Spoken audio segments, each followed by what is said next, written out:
O Príncipe. Nicolau Maquiavel escreveu O Príncipe, um clássico da literatura política, como um presente a Lourenço II de Médici. Era uma época muito diferente. A Itália que conhecemos hoje era ainda uma série de reinos concorrentes. Seus principados eram conquistados e perdidos o tempo todo.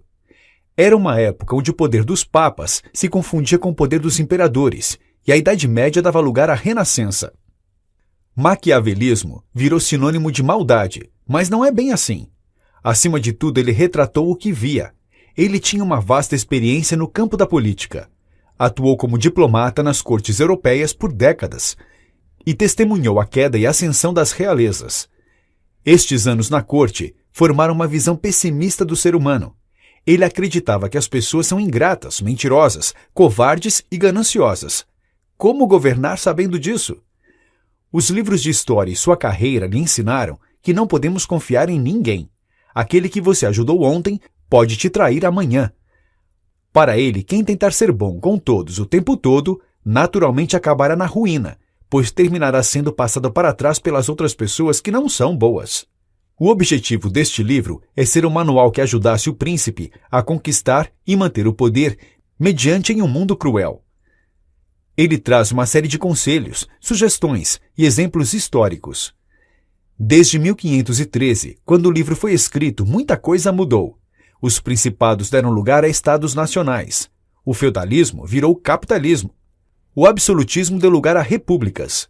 O poder do Papa diminuiu e a democracia aumentou. Mas uma coisa não mudou: o espírito humano. Muitas das ideias deste microbook podem facilmente ser levadas para a atualidade e vistas na política e no mundo dos negócios atuais. Virtude e fortuna. O primeiro conceito importante que Maquiavel nos entrega é que o destino é guiado pela fortuna e pela virtude. Estas palavras têm, nesta obra, um sentido um pouco diferente do que estamos acostumados. Fortuna seria tudo aquilo que acontece que você não tem nenhum controle. Os golpes de sorte e de azar, também chamados de atos de Deus. Virtude, por sua vez, é aquilo que você planeja e faz ativamente. Um dos principais problemas dos príncipes, segundo o autor, é confiar demais na fortuna e não se preparar para ativamente expandir ou manter o seu reinado. É o que chamamos hoje de comodismo. Se você chega ao poder pelo caminho da virtude, tem uma base forte e sabe o que precisa fazer para continuar lá. Por outro lado, se o seu principado é fruto de um golpe de sorte, seu trono logo será conquistado por aqueles que ativamente querem tomá-lo. Maquiavel afirma ainda que quanto mais a sorte influenciou na chegada ao poder de um príncipe, mais esforços serão necessários para mantê-lo. O segredo do caminho da fortuna é saber reter os golpes de sorte e lidar com os golpes de azar. Mais importante ainda é ser proativo o bastante e não deixar as coisas ao gosto do acaso. A primeira lição que um príncipe deve aprender é não depender da sorte. Os novos principados. Maquiavel descreve dois tipos de principados, os hereditários e os novos. Os hereditários costumam ter menos problemas. Nestes casos, basta não desprezar os costumes dos antepassados e saber lidar com os acasos. Um príncipe hereditário não precisa de grandes capacidades estratégicas e se manterá no poder. Só algo extraordinário, como um forte usurpador, pode lhe tirar o trono. Os maiores problemas estão com os novos principados, aqueles que acabaram de ser conquistados. Muitas vezes, os homens mudam de senhor pensando que podem melhorar de situação, e essa crença pode os fazer pegar em armas contra seu senhor atual.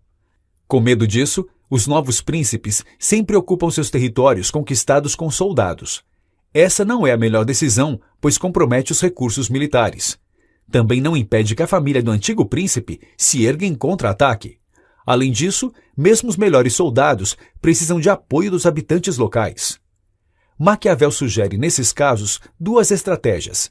Em primeiro lugar, extinguir completamente a linhagem do antigo príncipe. É importante ter certeza que ela não brotará novamente.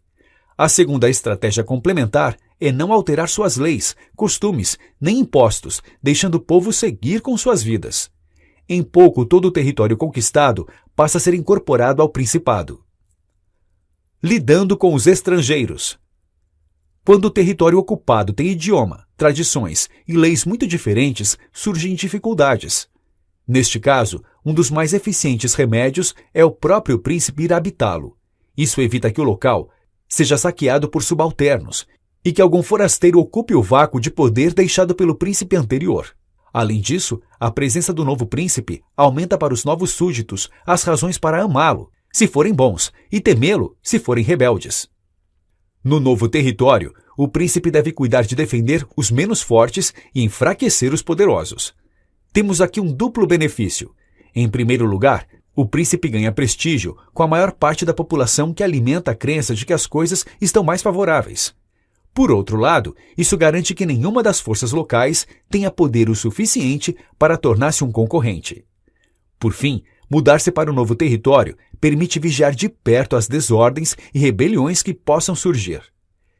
Evitar a oposição é muito mais fácil quando a pegamos no início do que quando o tempo permite que ela se fortaleça.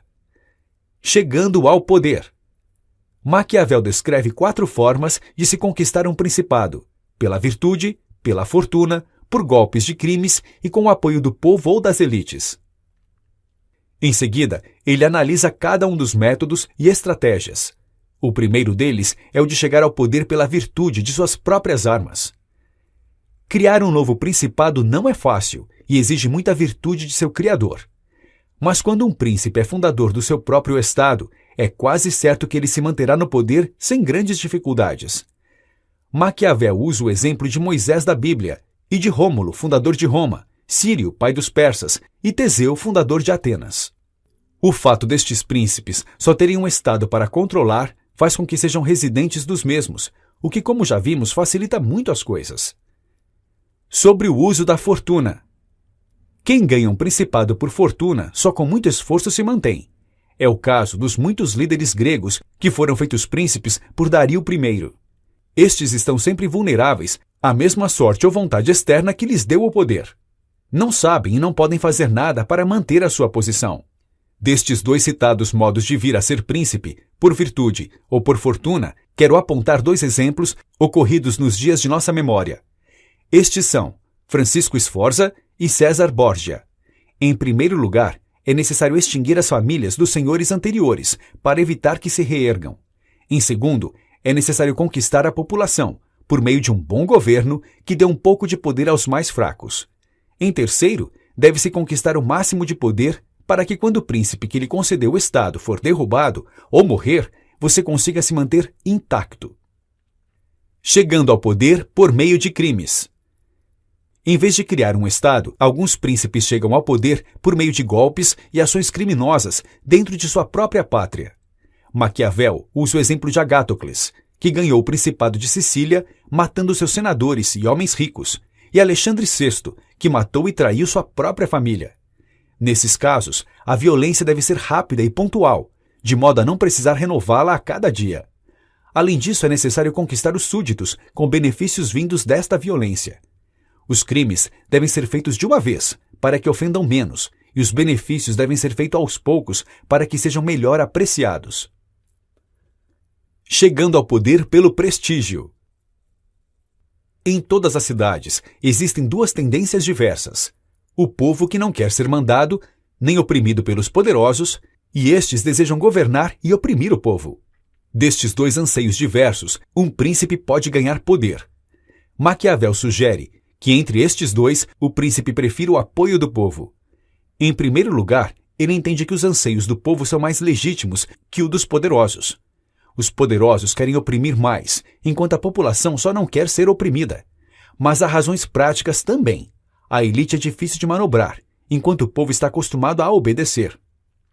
É ainda mais fácil se proteger da inimizade dos grandes porque são poucos e concorrem entre si do que do povo, que são muitos e estão em toda parte. Por fim, as elites estão sempre mudando ao passo que o povo é sempre o mesmo povo. Seja quem for que o colocar no poder, um príncipe deve sempre prezar a amizade do povo. Não apenas isso, mas deve pensar sempre em fazer com que seus cidadãos sempre tenham necessidade do Estado e dele mesmo.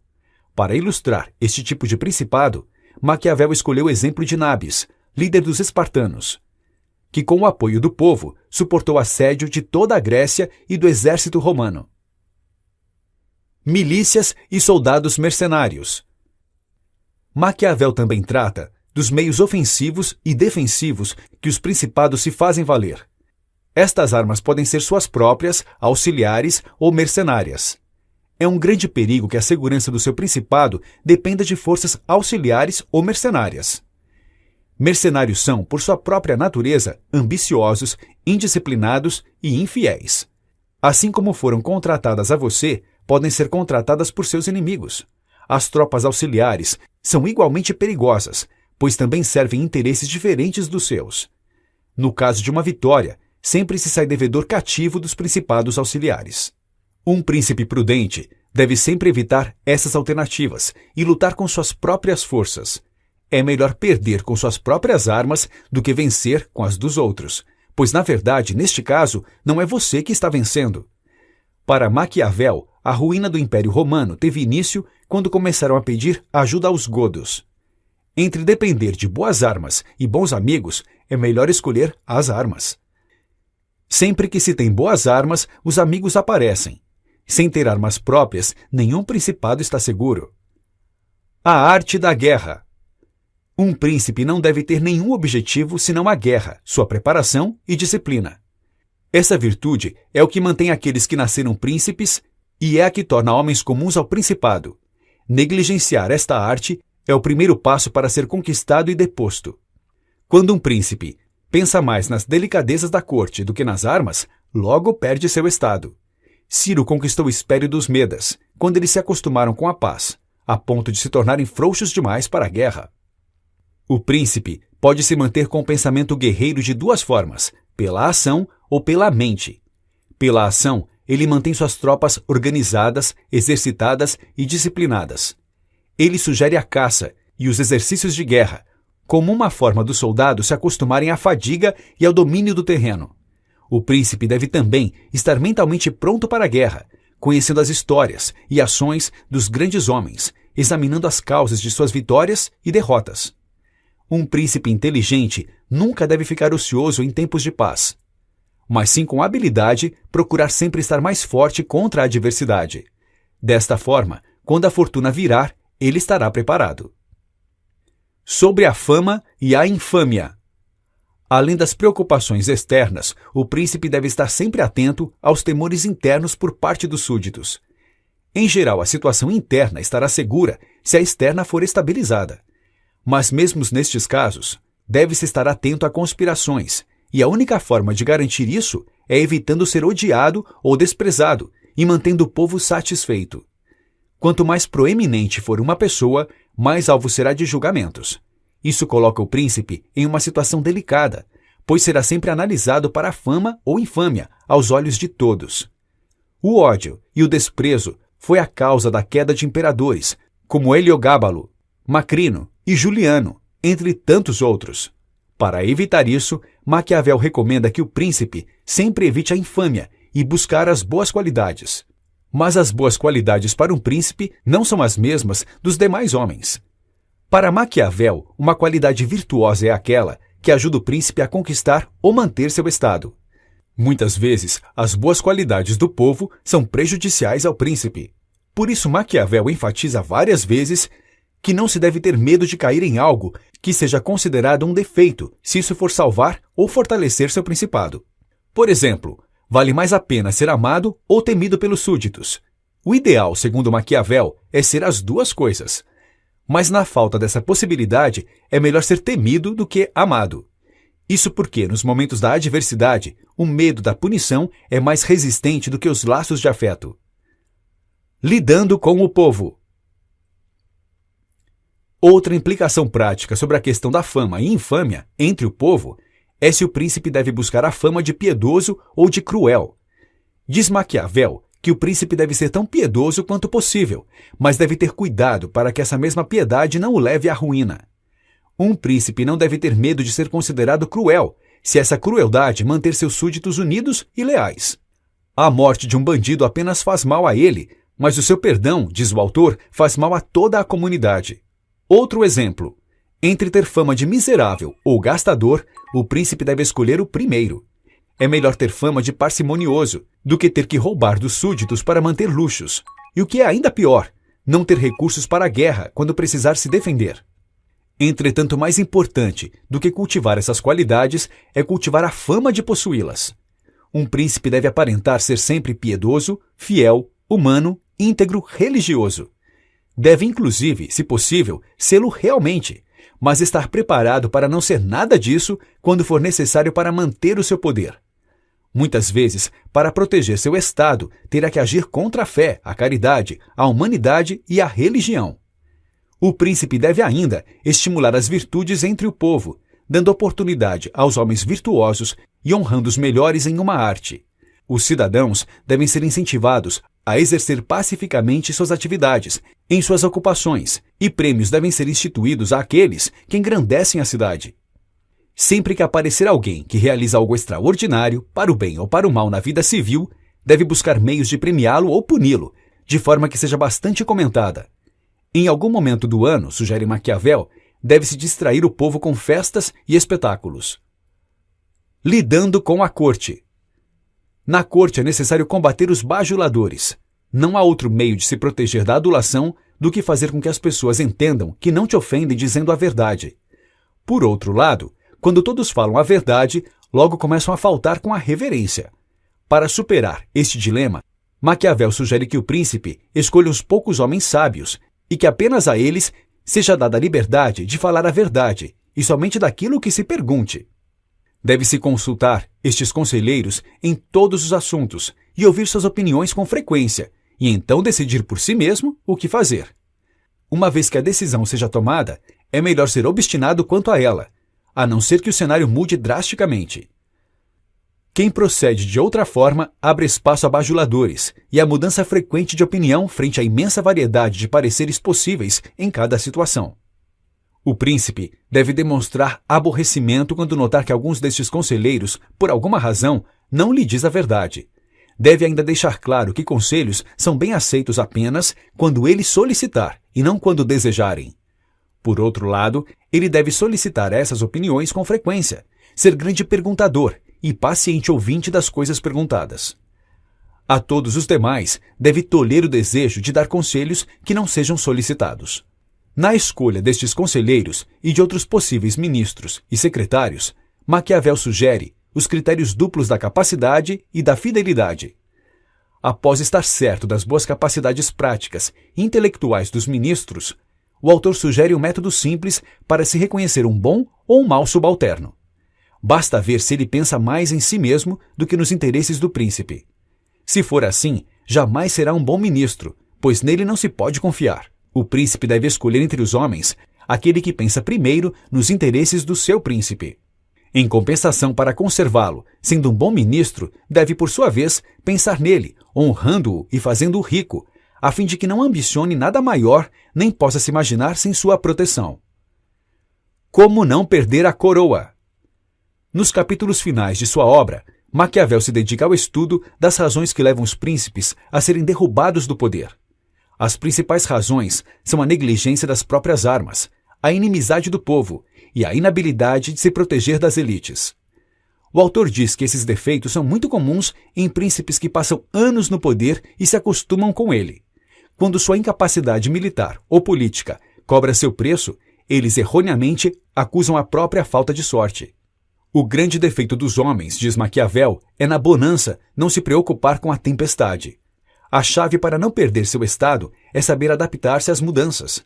O cenário político e militar mudam a todo momento, e acreditar que o destino e a sorte lhe sorrirá sempre é um grave engano. Ainda que a fortuna varie, a lição final de Maquiavel é que a fortuna deve ser dominada ou mesmo contrariada até que se faça vencer pela audácia de um príncipe obstinado. Notas finais. Não confie no acaso. Sua estratégia e esforços devem ser a base de seu poder. Esteja sempre preparado para a guerra. Não deixe os períodos de tranquilidade te amolecer. Fortaleça sempre seu principado, para não depender da força de aliados e mercenários. O aliado mais poderoso que um príncipe pode ter é seu próprio povo, mas é necessário estar atento aos movimentos das elites. Entre ser amado ou temido, escolha os dois, mas se tiver que escolher só um caminho, é melhor ser temido. Proclame abertamente a importância de ser bom, justo, honesto, piedoso, mas não deixe que as virtudes sejam um obstáculo. Evite bajuladores, criando um conselho de poucos homens sábios que sejam honestos com você quando solicitado. Para manter sua coroa, um príncipe deve saber adaptar-se às constantes mudanças no cenário político e militar.